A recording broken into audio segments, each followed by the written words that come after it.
Bonjour à tous. Les routes au port autonome d'Abidjan seront renforcées. 4,3 km de routes réhabilitées donc. Les travaux vont durer 13 mois. Les acteurs se sont donc rencontrés pour en parler. Serge Collier. Le port autonome d'Abidjan a mal à son réseau routier. Les voies d'accès aux installations logistiques, la circulation entre les unités industrielles constituent un véritable parcours du combattant. En témoignent ces routes boueuses et tortueuses. Ce décor sera bientôt un mauvais souvenir pour les usagers. Les travaux d'aménagement et de réhabilitation des infrastructures vont rentrer dans leur phase active. Avant le démarrage des travaux, il est question d'informer et de consulter les acteurs locaux. Les travaux qu'on va réaliser vont entraîner des perturbations au niveau des activités et on souhaite que vraiment ces acteurs-là puissent prendre leur mal en patience parce qu'à la fin, on pourra leur donner vraiment un peu plus de confort dans la circulation.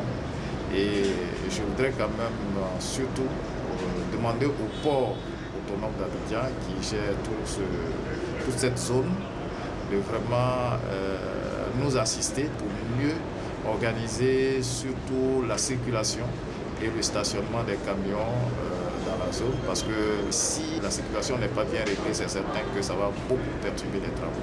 13 mois pour redonner fière allure à 3 itinéraires. Au total, 4,3 km à remettre en état. Les travaux s'inscrivent dans le cadre du PACOGA, le projet d'intégration port-ville du Grand Abidjan. Coût de l'opération, plus de 2 milliards de francs CFA. Le projet d'intégration port-ville du Grand Abidjan est une initiative du gouvernement ivoirien avec l'appui de la Banque mondiale. Des véhicules et appareils qui entrent dans le cadre de la lutte contre le coronavirus remis au ministère de la Santé et de l'Hygiène publique. C'est un don de l'Organisation mondiale de la santé, l'OMS, qui accompagne ainsi l'action gouvernementale. Salima Touzia. C'est un don de l'Organisation mondiale de la santé qui vient en appui à la riposte décentralisée contre la Covid-19. 9 véhicules de type 4x4 et des équipements de réanimation d'une valeur d'environ 205 617 000 francs CFA.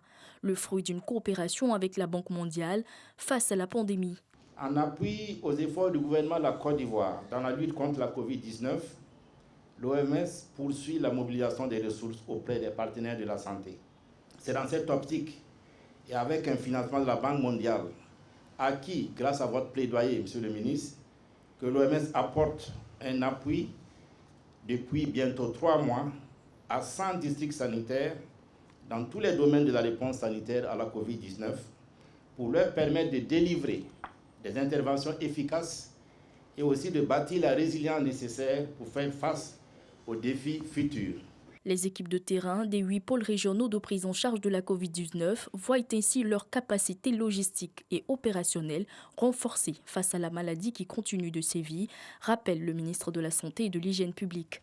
Je voudrais également profiter de cette opportunité pour vous assurer de toute l'abnégation du corps médical qui, parfaitement conscient de la gravité de la situation de la Covid-19, continue de se mobiliser pour offrir des soins de qualité aux patients. L'objectif du gouvernement est d'accélérer au mieux le processus de décroissance de l'épidémie afin de réduire les souffrances humaines. L'OMS prévoit compléter très prochainement ce don par un lot spécial de matériel destiné au CHU de Boaké et au CHR de Mans. Son mode opératoire est horrifiant. Il fracassait la tête de ses victimes. Le présumé tueur en série qui sévissait dans la zone d'Abidjan Sud a été interpellé. À son actif, plus d'une dizaine de personnes tuées. Abou Sanogo.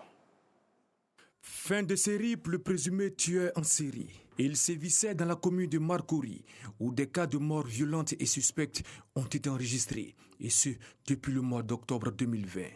Son mode opératoire consistait à fracasser le crâne de ses victimes à l'aide de briques ou de grosses pierres pendant qu'elles étaient endormies.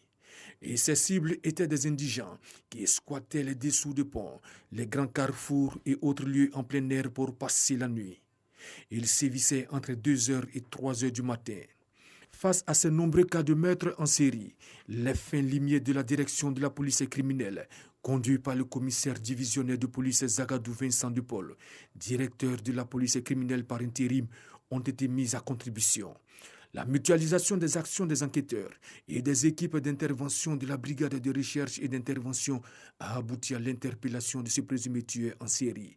Un sans domicile fixe, aux environs de 3 heures du matin, non loin de l'échangeur de Marcory. Il a reconnu les faits et a avoué avoir fait une dizaine de victimes. Il sera conduit devant le tribunal de première instance d'Abidjan, Plateau. Je vous donne rendez-vous à 7 heures pour un nouveau développement de l'actualité. Et avec plaisir.